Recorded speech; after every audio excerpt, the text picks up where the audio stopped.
목사가 무슨 이승만을 얘기하나. 제가 생각해도 참 한 번도 생각해보지 않은 이상한 짓을 제가 그때 했는데 12년 전에 처음 이승만을 강의할 때 진짜 뭐 맞아 죽는 분위기였습니다. 근데 그 12년 동안 국민들의 인식이 이렇게 달라지는구나.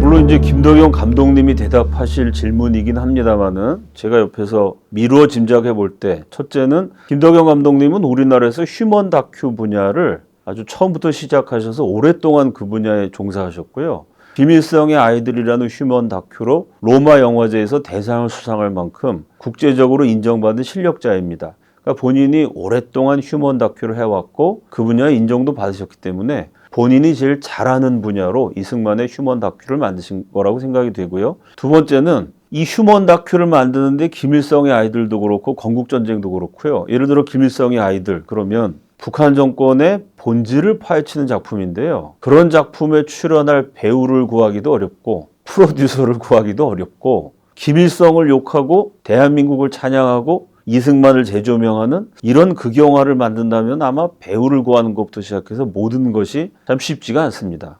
뭐 자금도 그렇고요. 그래서 아마 나중에는 김도영 감독님이나 다른 분들이 이번 건국전쟁이 흥행을 해서 조금 국민들이 많이 인식도 달라지고 배우들도 이승만 영화 출연해도 내가 이 바닥에서 매장되지 않는다. 이런 게 어느 정도 조금 이렇게 인식이 확산이 되면 극영화를 만들 수 있는 기회가 언젠가는 오리라고 기대를 합니다.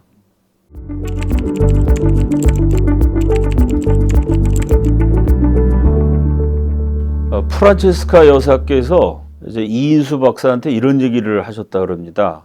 아드님 되시는 이인수 박사님 이제 작년에 구하셨는데요. 그 아버님이 평생 나라를 위해서 모든 걸 바치셨는데 계속해서 뭐 반역자, 매국노, 친일파, 독재자, 분단의 원흉, 온갖 인간이 뒤집어 쓸 수 있는 오욕이란 오욕은 다 뒤집어 쓰시니까 아드님이 가슴이 찢어지셨겠죠. 그래서 너무 고통스럽다는 얘기를 이제 어머님한테 하면 프란체스카 여사가 나폴레옹이 죽고 났을 때 나폴레옹이 물론 공과 과가 있는 사람이지만 뭐 한 시대를 풍미했던 영웅이죠. 근데 나폴레옹이 죽었을 때 다 독재자라고 욕하고 권력욕의 화신이라고 욕하고 프랑스 사람들이 그렇게 욕을 했는데 그래도 나폴레옹이라는 사람은 한 시대의 획을 그은 영웅이다. 영웅으로 재평가되기까지 100년이 걸렸습니다. 그러니까 프란체스카가 그 얘기를 하면서 나폴레옹도 복권되는데 100년이 걸렸다. 우리 국민들은 현명하기 때문에 네 아버지가 복원되는 데는 100년이 안 걸릴 것이다. 정말 대한민국의 영부인다운 여장부 같은 말씀이시죠? 이승만 대통령 서거하시고 59년 만에 건국전쟁이라는 영화가 이렇게 흥행을 일으키면서 재조명되고 재평가되고 있습니다. 역시 프란체스카 여사가 우리 국민의 현명함을 믿어주셨는데 그 믿음대로 이루어졌다.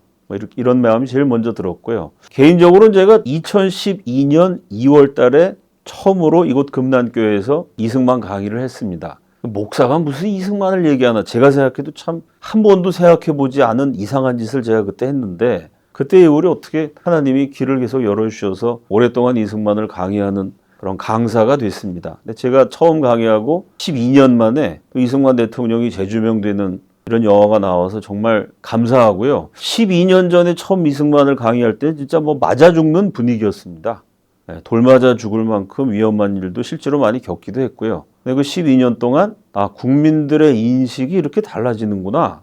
세상의 흐름이 이렇게 바뀌는구나. 교회에 처박혀 있는 저 같은 목사로서는 이 넓은 세상에 민심이라는 강물이 어떻게 흐르고 어떻게 출렁이는지를 체험할 수 있는 아주 귀중한 기회였고요.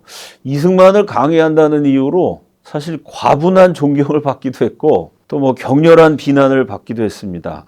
뭐 존경도 조금 지나치셨던 것 같고 제가 그만한 인물이 아닌데 또 비난도 또 지나쳤던 것 같고 제가 뭐 이렇게 죽일 놈은 아니라고 생각하는데 어쨌든 이 과도한 존경과 격렬한 비난을 교차하면서 뭐 제 나름대로는 뭐 고생이라면 고생을 했는데 그동안 내가 고생한 것이 헛되지 않았고 충분한 보상을 받고 있구나. 정말 감사한 마음입니다.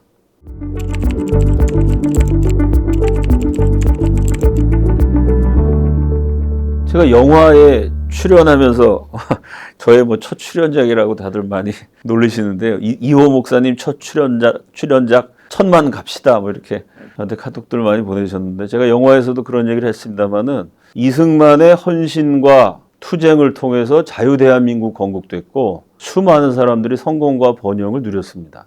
근데 이승만의 터전 위에 성공의 집을 지은 사람들은요, 본인이 노력하고 본인이 잘나서 성공했다고 생각하지 이승만이라는 거대한 터전이 있다는 것을 많이들 잊었습니다.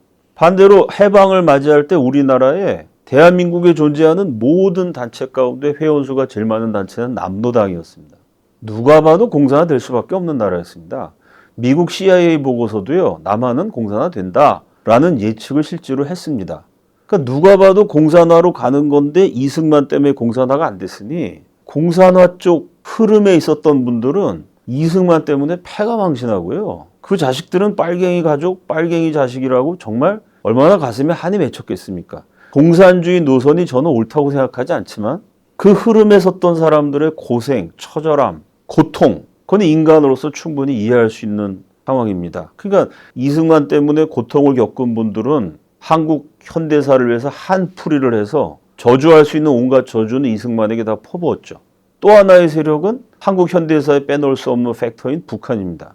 북한이 엉성하고 뭐 굶어 죽고 어쩌고 해도 헌법상으로는 불법 집단이지만 대외적으로는 나라 형태를 갖고 있지 않습니까? 그 전권이 북한의 모든 힘과 에너지를 기울여서 이승만을 왜곡하고 제거했습니다. 그러니 한 맺힌 사람들은 한풀이를 하고 저주를 퍼붓고 우리의 대적인 북한은 온갖 에너지를 동원해서 이승만을 왜곡하고 지워버렸는데 그 이승만을 지키고 감사해야 될 사람들은 잊어버렸습니다.